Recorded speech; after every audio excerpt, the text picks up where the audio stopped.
Então, mais uma questão do Farias Brito, dessa vez uma questão que está tratando sobre coeficiente de solubilidade, tá? Errei essa questão, porque considerei, não interpretei da forma certa essa curva de solubilidade. Mas vamos lá. Foram preparadas 4 soluções aquosas saturadas a 60 graus, contendo cada uma delas 100 gramas de água e um dos sais, iodeto de potássio, nitrato de potássio, nitrato de sódio, cloreto de sódio. Na figura são apresentadas as curvas de solubilidade desses sais. Em seguida, essas soluções foram resfriadas até 20 graus. E o sal cristalizado depositou-se no fundo de cada recipiente. Considerando que a cristalização foi completa, a maior e a menor massa de sal cristalizado correspondem respectivamente aos sais. Vamos lá.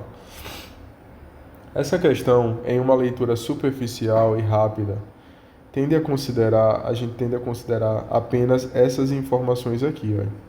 Temperatura e massa de soluto. Quando a gente olha para esse gráfico, a gente percebe, 60 graus está aqui, 20 graus está aqui. Vai haver uma redução de temperatura. Então, aqui o menor está sendo o nitrato de potássio, que é o KNO3. E o maior está sendo o iodeto de potássio, KL. Mas aqui a gente não está levando em consideração o mais importante, que é a curva de solubilidade. Perceba que o que essa questão está nos dizendo é que a gente tem uma solução saturada inicialmente, ou seja, uma solução que está ali no seu limite de coeficiente de solubilidade, a 60 graus. Ou seja, não existe ali, não existe cristalização, não existe sal cristalizado nela, certo?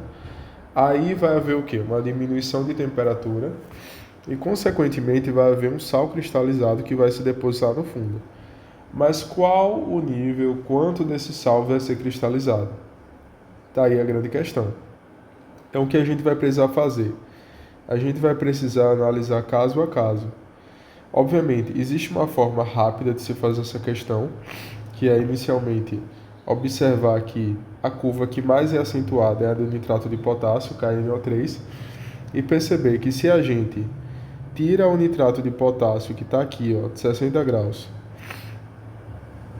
tira o nitrato de potássio que está aqui e chega até aqui, que está a 20 graus,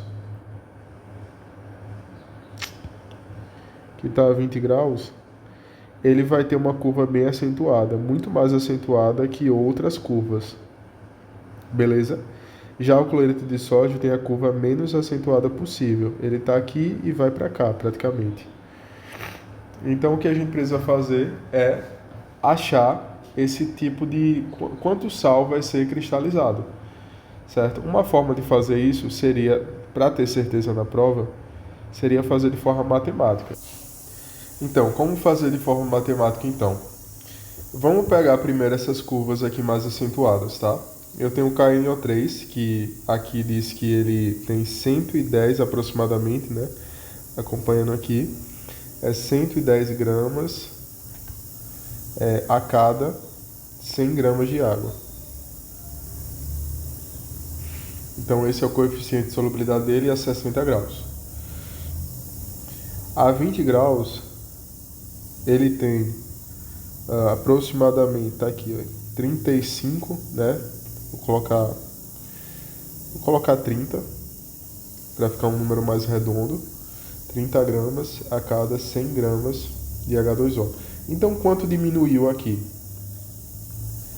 Vai ficar 110 menos 30, que vai dar 80, certo? Vai dar 80 gramas. Então, existe uma diferença de 80 gramas nesses coeficientes de solubilidade. O que isso quer dizer na prática? É literalmente isso, que esses 80 gramas, eles vão cristalizar nesse processo de diminuição de temperatura. Então, eu tenho uma solução aqui, certo? Saturada e tudo mais. E aí, eu diminuo a temperatura dela, certo? Aqui está a 60 graus e aqui está a 20 graus. Eu diminuo a temperatura dela e aí ela vai formar o quê? sal cristalizado, ela vai formar um corpo de fundo, certo? Uma espécie de sal cristalizado aqui mesmo. E aí vai ficar nessa pegada.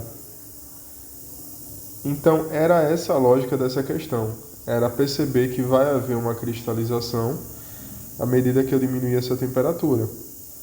E com essa lógica aqui, a gente consegue, sem cálculo nenhum, aplicar as demais linhas do gráfico. Eu apliquei direto nessa porque ela é a linha mais acentuada. Mas se a gente fizer a de iodeto de potássio, por exemplo, ele está aqui, ó. Aqui está 230. Aqui vai estar em... Aqui, poxa, aqui vai estar em 160. Se a gente fizer 230 menos 160, vai dar 12, 11, 10, 9, 8, 7. E aqui vai dar 0, né? Então vai dar 70, que é menor que isso. Perceba que o iodeto de potássio também tem uma curva acentuada, mas é menor que essa daqui. Cloreto de sódio, cara, a curva ela é mínima, é muito pequena, praticamente é a mesma coisa.